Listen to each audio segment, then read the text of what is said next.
Ang pamilya ni Tatay Oscar nagsimula sa payak na pamumuhay. Ang ibinubuhay niya sa kanyang asawa at 3 anak, ang trabaho niya bilang construction worker.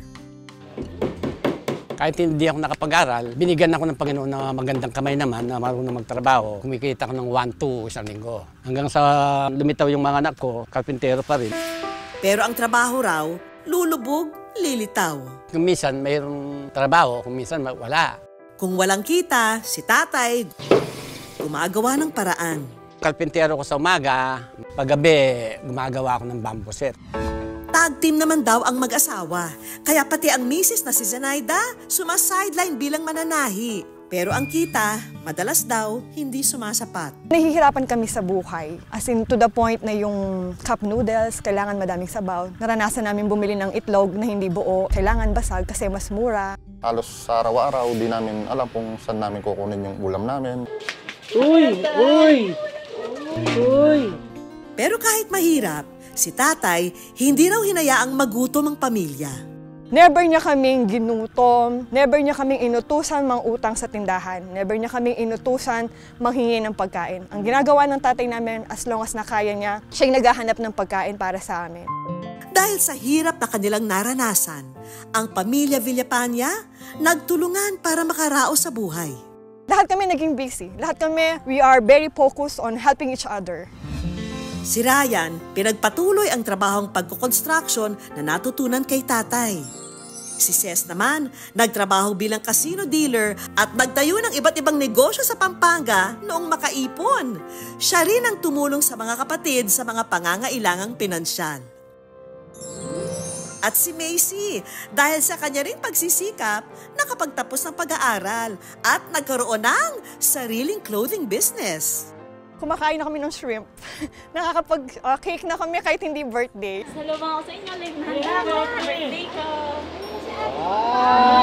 Yun yung first time namin kasi never kaming nag-birthday na meron kaming cake. Ang kagandahan naman sa amin kahit walang handa, walang cake, ginigreet kami ng mga magulang namin, naaalala nila.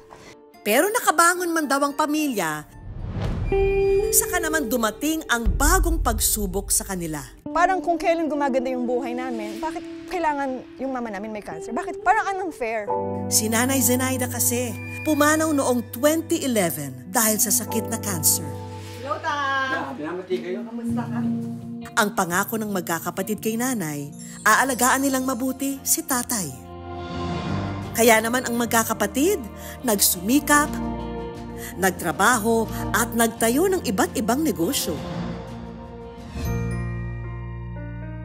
Kaya naman, si Tatay ngayon, hindi na nagko-construction, kundi pa ikot-ikot na lang sa 2 hektaryeng farm ni Ces. Patanim-tanim at pa-chill-chill na lang. Ang bagong gawa ng araw na bahay ni Ces, gusto mang ibigay kay Tatay, mas pinili raw nito ang simpleng buhay. At manirahan sa modern kubo na personal pa niyang ginawa.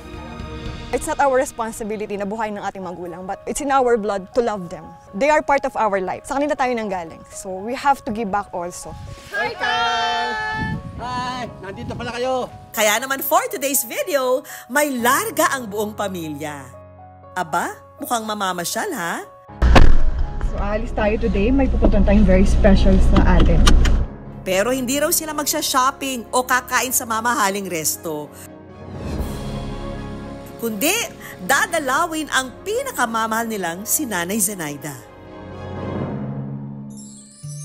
Yung mga anak mo ngayon, okay na yung buhay nila. Wala ka nang iisipin pang ano.